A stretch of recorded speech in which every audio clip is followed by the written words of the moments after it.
to yield time to my friend from Florida, Mr. Byron. Thank you. First of all, thank you, Mr. Speaker, and thank you to my distinguished colleague from the Lone Star State, Dr. Babin. Mr. Speaker, I've been on this floor already a couple times this week talking about the 4.3 trillion or the 3.5 trillion, or maybe what they say on CNN now, maybe 2 trillion. Who knows how many trillions of dollars is in this bill? But I'm here today to speak against a provision that I find to be just as disastrous as some of the others, including the one that will allow the IRS into the bank accounts of every American.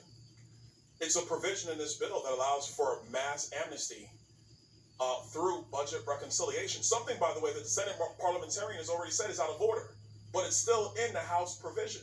It's important that the American people understand this. How disastrous of a policy is that? It's because those are the things that the Vice President of the United States said she was looking for. She was looking for root causes. Well, here's the number one root cause. When this body decides to greenlight in a package that there will be mass amnesty in a spending bill, that tells the drug cartels, it tells the coyotes, it tells anybody who's been waiting south of our border to immigrate into the United States illegally to come on down, because they're the next contestant. When you do something like that, you are giving a signal to the entire world that we do not take our own border seriously. Or we want you here. There's been a fight in this chamber to complete border reconstruction for 30 years. But what people need to understand is that the number one entity that's been asking for a border wall 30 is Border Patrol. years. That's how long I've been dealing with it.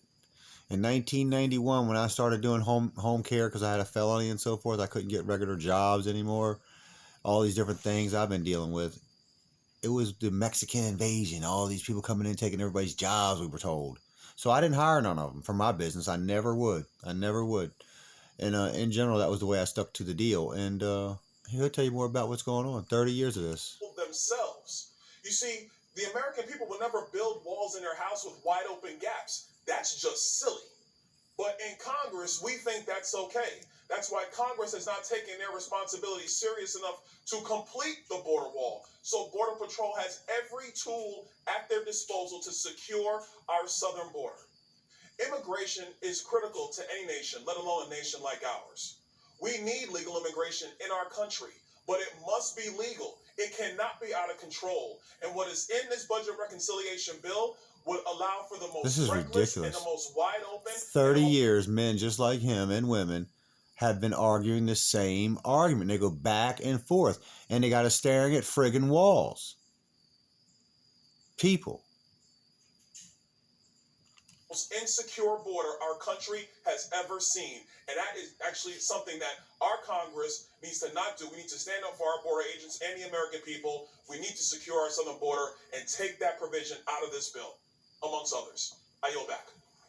Thank you, Mr. Donalds. Appreciate that very much. Now, my friend from Wisconsin, Scott Fitzgerald.